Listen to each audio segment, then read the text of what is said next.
കുഞ്ഞിൻ്റെ മൂത്ത കുട്ടിയുടെ കത്ത്, ആ കുട്ടി മറ്റൊരു സുഹൃത്തിന് അയച്ച കത്ത്, അതാണ് ഈ ഒരു ക്രൂരമായ ഇയാളുടെ കൃത്യം പുറത്തു വരാൻ സഹായകമായത്. പക്ഷേ ഈ വിഷയത്തിൽ അമ്മയുടെ പങ്ക്, അതിനെക്കുറിച്ച് ഒന്നും ഇപ്പോൾ പറയാൻ കഴിയില്ല.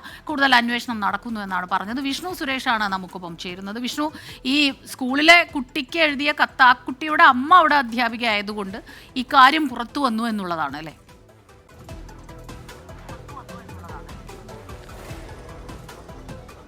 സ്മിത, ഞെട്ടിക്കുന്ന വിവരങ്ങളാണ് പുറത്തു വരുന്നത്. അതായത് ഈ രണ്ട് പെൺകുട്ടികളെ ഇയാൾ പീഡനത്തിന് ഇരയാക്കി. അതിൽ മൂത്ത പെൺകുട്ടിയോട് പറഞ്ഞു, നിങ്ങളുടെ ക്ലാസ്സിലെ മറ്റൊരാളെ കൂടി നമ്മുടെ വീട്ടിലേക്ക് കൊണ്ടുവരണമെന്ന് നിരന്തരം ധനേഷ് ആവശ്യപ്പെട്ടിരുന്നു.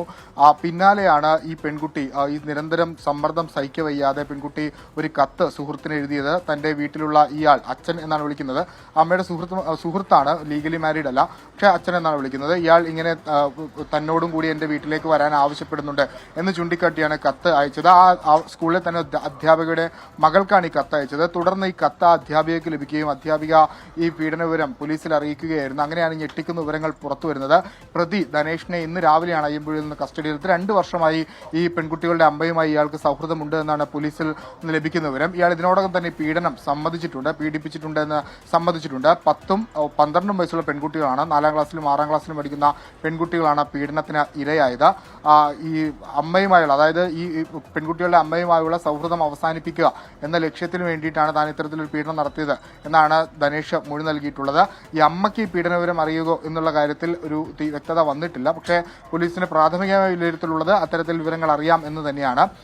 അമ്മയെ ചോദ്യം ചെയ്യുന്ന കാര്യത്തിലൊരു തീരുമാനം ഇനിയും ആയിട്ടില്ല. പെൺകുട്ടികൾക്ക് പരീക്ഷ നടക്കുന്നതിനാൽ അവരുടെ രഹസ്യമൊഴി അടുത്ത ദിവസം രേഖപ്പെടുത്തും. 164 പ്രകാരം മൊഴി രേഖപ്പെടുത്തിയ ശേഷമായിരിക്കും അമ്മയെ പ്രതി ചേർക്കുന്ന അടക്കമുള്ള നടപടിയിലേക്ക് കടക്കുക.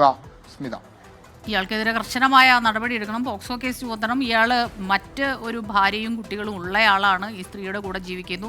ഈ സ്ത്രീയിൽ നിന്ന് പുറത്തു കടക്കണം, ഈ ബന്ധത്തിൽ നിന്ന്. അതിനുവേണ്ടിയാണ് ഇത്തരം വൃത്തികേട് കാണിച്ചതെന്നാണ് ഇയാൾ പറയുന്നത്. അപ്പോൾ എന്തായാലും കൃത്യമായ അന്വേഷണം നടക്കുന്നുണ്ട്.